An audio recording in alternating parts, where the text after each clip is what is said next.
సంజ్ఞానాత్మక వికాస సిద్ధాంతము అంటే ఇంద్రియాల ద్వారా మన చుట్టూ ఉన్న పరిసరాల్లోని అంశాలను గమనిస్తూ వాటిపై అవగాహన పెంచుకుంటూ తద్వారా జ్ఞానాన్ని పొంది తదనుగుణంగా నడుచుకోవడాన్ని మనము కాగ్నిటివ్ లేదా సంజ్ఞానాత్మకం అని అంటారు. దీన్ని జీన్ పియాజే స్విట్జర్లాండ్ దేశస్థుడైనటువంటి సైకాలజిస్ట్ ప్రతిపాదించడం జరిగింది. తను రాసిన ముఖ్యమైన రచనలు ద గ్రంథాలు, the books the growth of logical thinking, the psychology of the child, the origin of intelligence. తను తన 11 ఏళ్ల వయసులోనే ఆలిచిలోని పిచ్చుకపై వ్యాసం కూడా రాశారు. తను ప్రతిపాదించినటువంటి ముఖ్యమైన భావనలు, కీ కాన్సెప్ట్, అవి ఎగ్జామినేషన్ పాయింట్ ఆఫ్ వ్యూ లో కంపల్సరీగా అడుగుతూ ఉంటారు. మొదటి మనం చెప్పుకుంటే స్కిమాటాలు అంటారు వాటిని, అంటే స్కీమాలు అంటాం. అంటే నూతన పరిస్థితులకు అనుగుణంగా సర్దుబాటు చేసుకోవడానికి ఉపయోగించే ఒక సంజ్ఞానాత్మక నమూనా లేదా నిర్మాణాలనే మనము స్కీమాలు అని అంటాము. స్కీమాలు పుట్టుకతోనే కొన్ని వస్తాయి. ఉదాహరణకు ఆ పాలు తాగడం, తర్వాత నవ్వడము, ఏడవడము. కొన్ని మాత్రము వయసు పెరుగుతున్న కొద్దీ కాలక్రమేణా వాటిని మనం ఏర్పరచుకుంటూ ఉంటాము. ఉదాహరణకు ఒక చిన్న పిల్లవాడు కుక్కను 4 కాళ్లు ఉండి తోక ఉండే జంతువు కుక్క అనే భావనను, అభిప్రాయాన్ని ఏర్పరచుకోవటము, దీని స్కీమా అంటారు. అంటే ఇక్కడ ఏర్పరచుకున్న అభిప్రాయాన్ని మనం ఏమంటాం, స్కీమా అంటాము. అలాగే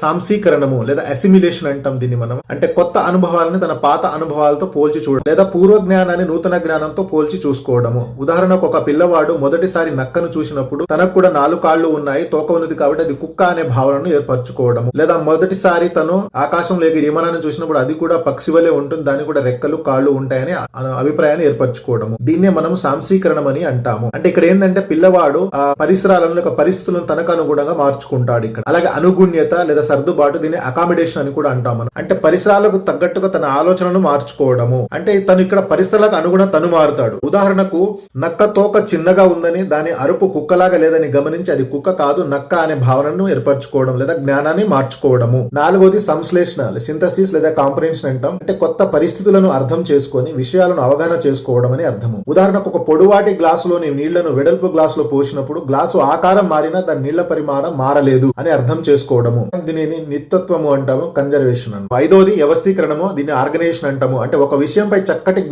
జ్ఞాన పరివర్తనను పొందడము. అంటే పక్షులు ఎగురుతాయని, చేపలు ఈదుతాయని, మనుషులు నడుస్తారని విడివిడిగా కాకుండా వీరందరూ జీవులు, లివింగ్ బీయింగ్స్ అని ఒక భావన ఏర్పరచుకోవడం. అంటే అలాగే జీన్ పియాజే ప్రకారము కాగ్నిటివ్ డెవలప్మెంట్ 4 దశల్లో ఉంటుంది. అందులో మొదటిది మనకు ఇంద్రియ చాలక దశ లేదా జ్ఞానేంద్రియ సంవేదన చాలక దశ అంటాం. దీన్ని ఇంగ్లీష్ లో సెన్సరీ మోటార్ స్టేజ్ అంటాం. ఇది శైశవ దశలో పుట్టినప్పటి నుంచి 2 సంవత్సరాల వరకు ఉంటుంది. రెండవది పూర్వ ప్రచాలక దశ లేదా ప్రాక్ ప్రచాలక దశ అంటాం. దీన్ని ప్రీ ఆపరేషనల్ స్టేజ్, ఇది 2 to 7 years వరకు ఉండేటువంటి దశ. మూడవది మూర్త ప్రచాలక దశ లేదా కాంక్రీట్ ఆపరేషనల్ స్టేజ్ అంటాం దీన్ని మనం. ఇది 7 to 11 years వరకు ఉండేటువంటి దశ. 4వది అమూర్త ప్రచాలక దశ లేదా నియత ప్రచాలక దశ అంటే ఫార్మల్ ఆపరేషనల్ స్టేజ్ అంటాం. సో ఈ రకంగా కాగ్నిటివ్ డెవలప్మెంట్ థియరీ జీన్ పియాజే మానవ ఎకోసిస్టమ్ల గురించి వివరించడం జరిగింది.